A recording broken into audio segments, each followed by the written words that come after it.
Hey, shalom, shalom. First and foremost, I'd like to give honor, glory, and praises to Yahweh, by Hashem, Yahweh Shah, by Hashem, Kakadash. Hey, double honor to the elders and apostles of Great Millstone who rule well and teach well. Shalom to the like men that scattered abroad, preaching truth without sincerity.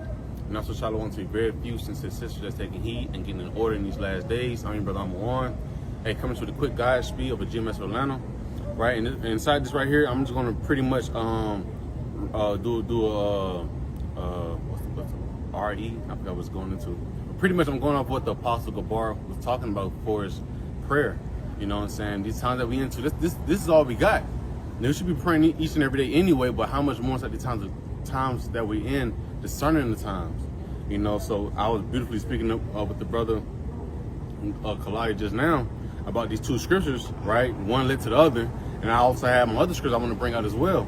So this right is the book of Psalms 23, verse 4. Yea, though I walk through the valley of the shadow of death, I will fear no evil. For thou art with me, thy rod and thy staff, they comfort me. And beautifully, because it's like, hey, we know the Lord's with us because why we praising him, right? We, I think it's Psalms 55, you know, we giving that supplication, we're begging him, you know, to hear us. So while we walking through our day-to-day lives, man, the Lord's gonna cover us, but hey, he only gonna cover those that actually sup with him. You know, so you must sup with the Lord, man, because the time that we're coming into it's gonna get real dark. And the only way you can see that light is for him, it's through him, you know. Another quick one was Psalms 34, verse 7. It says, the angel of the Lord encampeth round about them that fear him and delivereth them. See? So the Lord's gonna deliver the ones that's actually praying to the Lord, right? He's gonna send them angels to get that hedge of protection, you know, because why?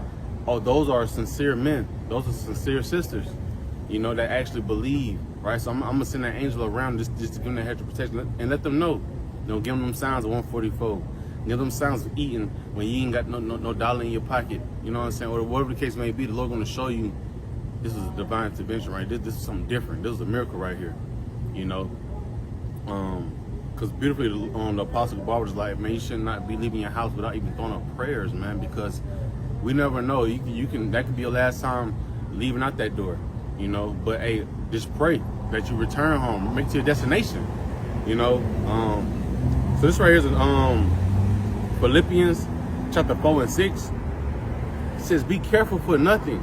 See, and that's praying without ceasing, right? Like praying without ceasing means like you just won't stop talking about praying because we're thankful. So you being careful for nothing. Hey, you know, I remember the elder of Rotterdam was like, you know, hey, you may be put into the Kroger parking lot. You know what I'm saying? It's somebody bagging out. As soon as you come down that aisle and it's closer to the door, I mean, call out, you how about your shot? You know what I'm saying? You just throwing them prayers out simultaneously, man. It says, be careful for nothing, but in everything by prayer and supplication with thanksgiving, let your requests be made known unto Yahweh Shema Shah. And that's how the Lord hears us, through them incense of us throwing them up. You know, you gotta be praying to him. You know, hey, closed mouth won't get fed. You know, and that's a worldly saying, but it goes a long way. You know, you're not praying to the Lord. How he know? I mean, he know what you need, but if you're not letting him know what you need, why should he give it to you? You know, let me return home. Hey, throw that up to him. Hopefully I can get healed spiritually, mentally, and physically. Throw that up to him. You know.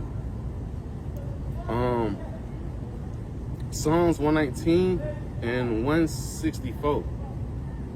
Let me make sure, because I had it written down.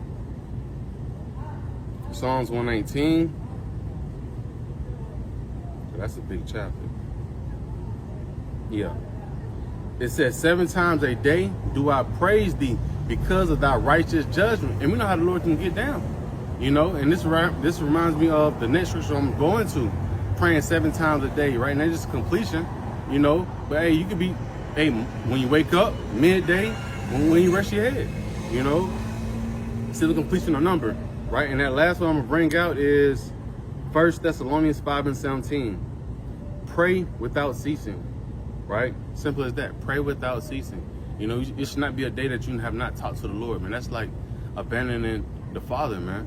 You know, every day he feeds you. He haven't abandoned you, so every day you should be trying to send that back. Pray without ceasing, man. So You know, Lord willing, it was quick and uplifting and edifying. I'm gonna give all the glory and praises to Yahweh Shem Shah by Shem Fakadash.